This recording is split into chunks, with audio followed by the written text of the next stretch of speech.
Hey, what's the best defense for self-defense and those horrible red flag laws? Firearms legal protection. Firearms legal protection is a legal defense program for lawful gun owners with a 24/7 emergency hotline. Let them provide the lawyer for you. Call Firearms Legal Protection today. That's Firearms Legal Protection at firearmslegal.com. Give them a call, 469-310-9100. All right, so Michael, who you got for our special guest? We have a very special guest today. Chris Cheng is a professional marksman and spokesman for Bass Pro Shops, but I think most people know him best for Season 4 of Top Shot. That's a competition show on the History Channel.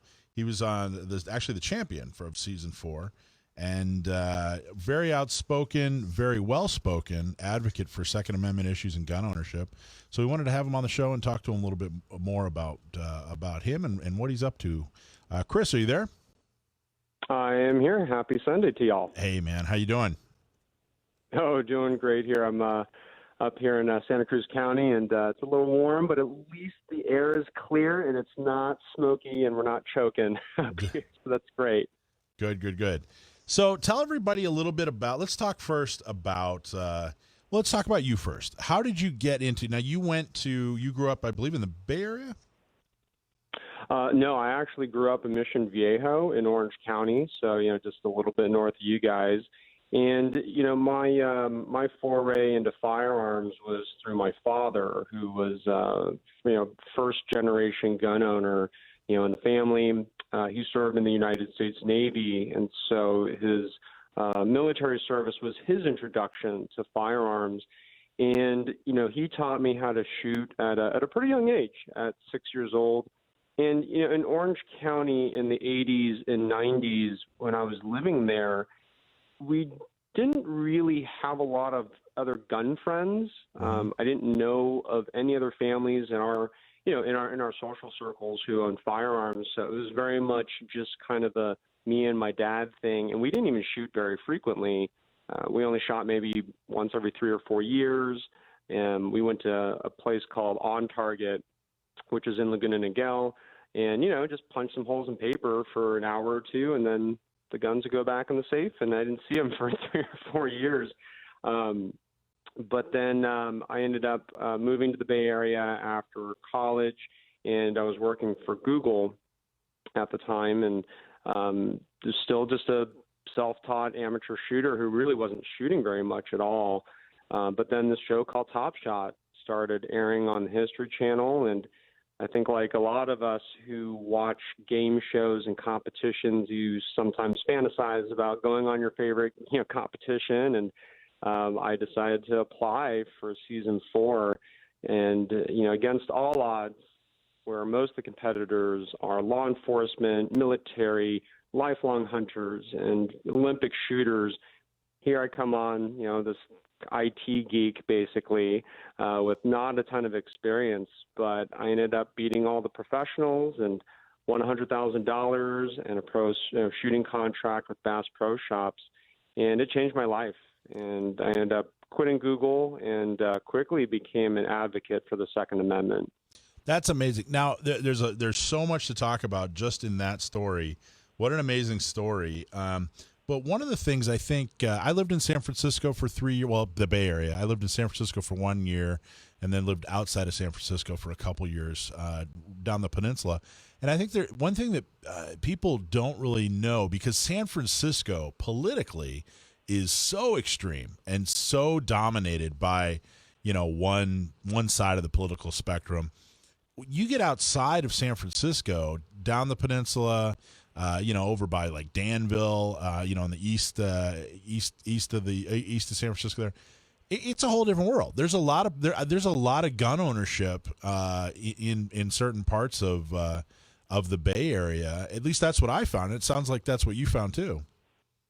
Oh, absolutely. And the funny thing is, as hyper liberal as San Francisco is, there are a lot of gun owners within the San Francisco city and county limits. And they're what I call closeted gun owners. That they're literally, quote unquote, in the closet. They are not out to their friends and family as gun owners. And One of my friends, he lives in Haight-Ashbury, right? The center of the summer of love, and all the hippy dippy stuff. And he has a whole bunch of taxidermy, all sorts of rifles, all sorts of guns in his Haight-Ashbury place. And there are actually, like a surprisingly high number of gun owners in San Francisco. And because of the hyper-liberal and anti-gun political climate in the city, it's pretty intimidating, right, for a San Francisco resident who is a gun owner to be out, right, and a proud gun owner, because you're probably just going to catch a lot of flack, and most people don't want to inflict themselves with grief from their neighbors and family and such. But one thing that I've learned, having one Top Shot and really immersing myself in not just the Second Amendment debate, but just in general the erosion of our rights and freedoms in our country, is the most important thing that we can do as individual citizens is we have to speak up. We have to protect and defend the freedoms that we have, whether it's gun rights or gay rights. So I'm gay, and so I also speak equally fervently on LGBT rights. But right, if we aren't vocal and if we don't speak out and defend our rights, then the government is going to take them away. And we know what that's like in California with the host of ridiculous gun laws. I heard earlier, right, we were talking about CCW and the handgun roster, which the more I learned about gun rights in California, the more I was appalled. And I think one thing I really want to note is, before I went on the Top Shot, again, I didn't shoot guns that often. And to be frank, I didn't really care about the Second Amendment. It wasn't something that I was thinking about with any sort of regularity. But all of a sudden, once I started educating myself and learning about how deprived we are here in California, with everything from CCW rights to this stupid handgun roster. Now we have ammunition, right, registration, background checks. I mean, it's right. The list goes on and on and on. Assault weapons ban, yada yada yada. It's insane. And I have been encouraging everybody who's willing to listen, right, to be courageous and to be vocal and to say that I am a gun owner. And I know that how uncomfortable that can be for a lot of us here in California, but if we don't speak up, then we're going to lose our rights. It's all going to go away. You're absolutely right.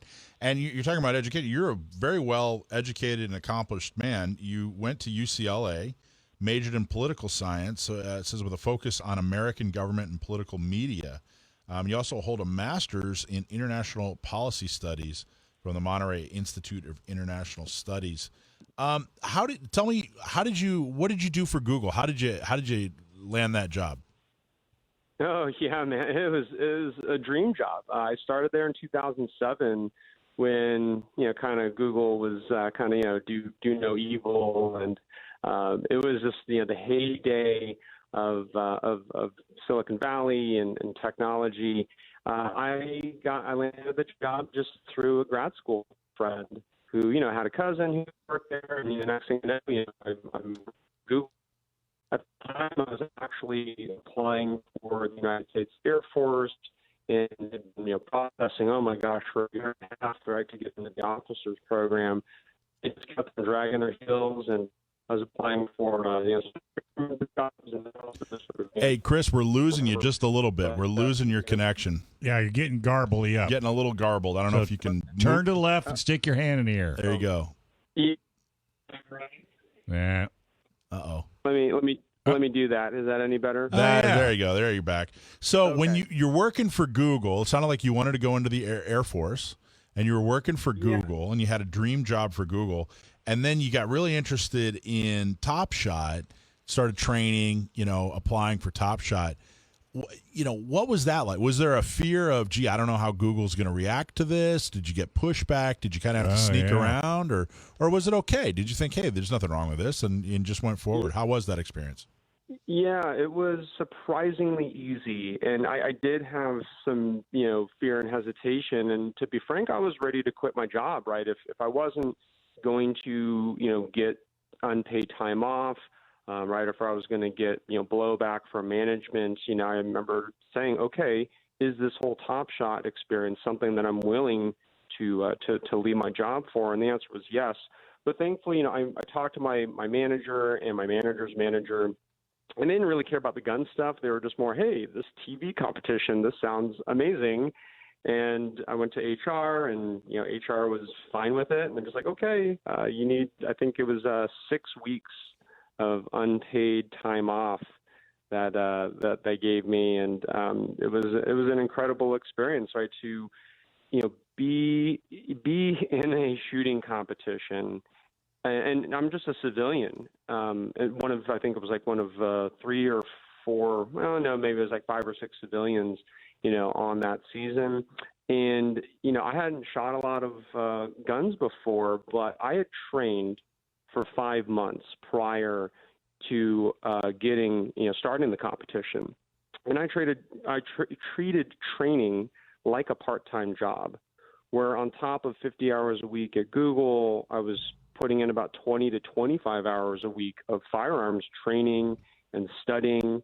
And most of it was YouTube videos and Cal Guns, discussion boards and people's, blog posts about, accuracy and trigger control, sight picture, sight alignment. And I was really zeroing in on these core fundamentals of marksmanship. And that's, in my mind, that was the winning strategy, which was to lean into the fundamentals.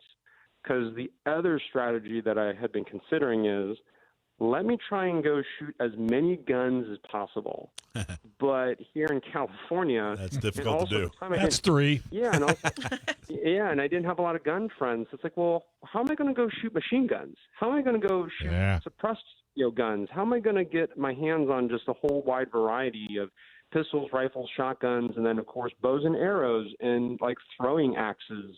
It just, the whole Top Shot is an incredible competition because it spans the gamut of, it's not just guns, it's weaponry, right? In the most general sense. And you can Google that. Yeah. Come to think of it, I couldn't help that. I'm sorry, I couldn't help it.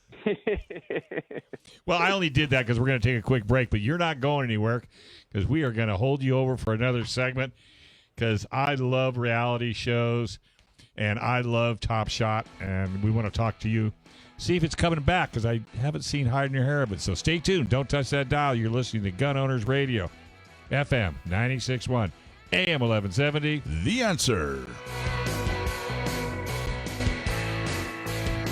All right, folks, welcome back to Gun Owners Radio, FM 96.1, AM 1170. The Answer.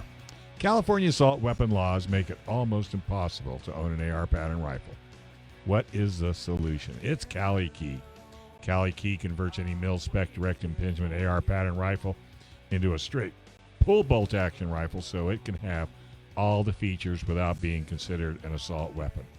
It's a true drop-in solution. No milling, no aesthetic modifications, and no turning off your gas system. Keeps your entire AR collection intact at a price you can afford with Cali Key. Check them out. Cali Key at CaliKey.com. That's KALIKEY.com. Right, we got Chris back on the line. Yep, Chris Cheng. You probably know him from Top Shot. Yeah. He's a marksman and also a spokesperson for Bass Pro.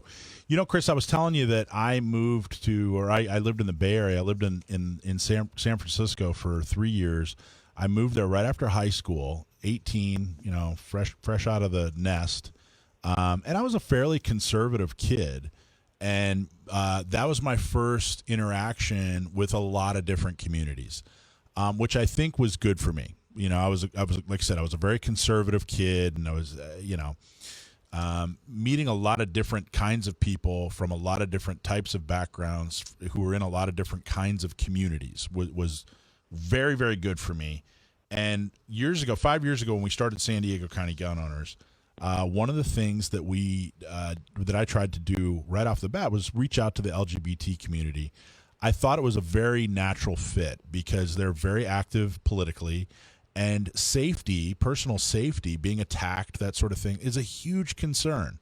So I thought, man, this should be, gun ownership should be something that they embrace. And I don't think that the LGBT community has fully embraced it. They've kind of, everybody draws this line in the sand. You're either left or you're right. You're liberal or you're conservative. You're Republican or you're Democrat. And there's so little room for crossover anymore. And I just think that that's a huge disservice. You do a lot of outreach and a lot of Second Amendment advocacy in the LGBT community, as well as Asian outreach on behalf of the gun community. What are some of the challenges and opportunities that you've faced? Yeah, you highlighted, I think, one of the key challenges is, we all tend to, box people into sort of, well, right, if you are gay, then you must not like guns, or you can't like guns, and sort of vice versa, when that just is the farthest thing from the truth. And so, I think with respect to the LGBT community, right, it is very much about, it's about elaborating on the argument of why gun ownership is important. And personal protection is such an obvious, answer. If you look at the Pulse nightclub shooting from about 5 years ago, if you look at the continued violence and targeted violence against LGBT people in our country, and if you then combine that with this whole defund the police movement, so if we defund the police, then who is going to come, quote unquote, save you or protect you? And the answer is no one, right? I mean, those of us who own firearms generally, I would say, understand that it is our own personal responsibility, right, to protect ourselves and our loved ones. And I think for LGBT people, right, the argument is the same, right? It doesn't really matter if you're gay, if you're Asian, if you're Latino or Black or a female. It just really doesn't matter. And so the challenge is, I think, breaking people. Let's just zero in on the LGBT community, right? There is this overriding culture that, gay people don't need guns, right? Why would you need guns when you have, the police, or, I live in a generally safe, area. Maybe that's what you're saying to yourself, but it only takes being in the wrong place at the wrong time that is out of your control, and you should be prepared. Not that any of us want to ever deploy a firearm in a self-defense situation, but I would rather have a gun and not need it, right? Sort of similar to, right, your earthquake preparedness kits, right? It's like, or your fire extinguisher, right? We'd all rather, have a fire extinguisher. We don't ever want to use it, but we'd rather have it and not need it. So sometimes drawing some of those analogies and parallels can be useful arguments, or at least trying to explain to either a non-gun owner or an anti-gun person as to, well, here's why I decide to own firearms, and try and not just argue the logical side of things, but also the emotional side of things. I think that's where gun owners, we're actually very weak on the emotional argument, right? I think a lot of us gun owners feel like we have the moral almost like low ground, when really we have the moral high ground. But it feels like, right, we get talked down to, right, by anti-gun people that we're heartless, right? That, when, criminals, commit these mass shootings, that, we don't care about the victims, we just care about our guns. It's like, no. That's not what's going on. And so, right, the emotional argument, I think, in favor of gun ownership is, I want to protect myself and my family and my loved ones, in just thinking about losing someone that I care about. Like, that is heart-wrenching. Right? I don't want to go through that pain, and I don't want anybody else to go through that pain either, if they decide that having a firearm is something that they choose to do. So that is I think that's the opportunity. It's this challenge of just navigating between the logical and emotional arguments and just sort of understanding your audience. And it's hard to know your audience, right, sometimes, and to understand when do you deploy one or some mixture of both of those different dynamics. Well, I think what you're saying is, I've talked about it. I've talked about it as well, and you put it very, very well.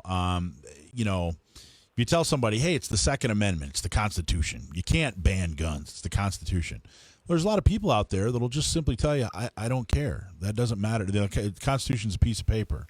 But if you tell somebody, hey, look, I don't want you to get hurt. I don't want you to get attacked. We were talking about the LGBT community. You're in the LGBT community. There is a history of violence against the LGBT community.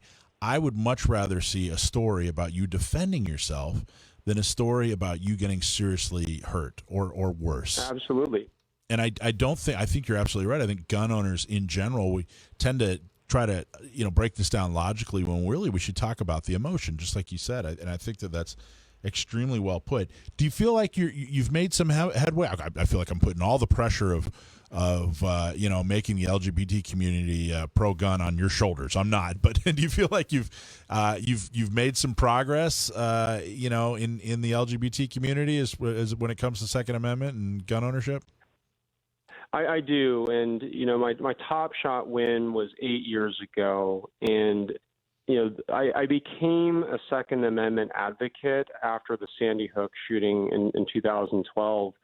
Where it was just this turning point of, wow, okay, all of a sudden the AR-15 is now this evil gun, and I owned 2 or 3 at the time, and I remember saying to myself, well, I'm not doing anything wrong, right? It's not my guns, it's these AR-15s aren't the problem, and if I don't speak out on behalf of my own rights and the rights of Californians and LGBT folks, et cetera, right, then no one else is going to do it. Right. And so, with LGBT progress, something that, as we all get older, I'm typically a very impatient person, but as I've gotten older, I've learned to be more patient, and grassroots advocacy is one of these things where change is not going to happen overnight. If you look at the LGBT movement, right, this started back in the 60s and the 70s, and it wasn't until 2015 with the fall of DOMA, which was the Defense of Marriage Act, right, we've seen this huge windfall, right, and the tides have turned in favor of gay rights here in our country, but that was decades, right, that was with decades worth of grassroots advocacy, and the gun community. We're in the same situation, right? Things are not going to change overnight like a light switch. It's going to be this very slow dimmer switch, right? That we just need to keep pushing and pushing and pushing. And eventually there will be enough momentum on our side to not only get Californians our Second Amendment rights back so we are on par with the rest of the country and we're not second-class citizens or we have neutered ARs and we can only buy some small subset of handguns.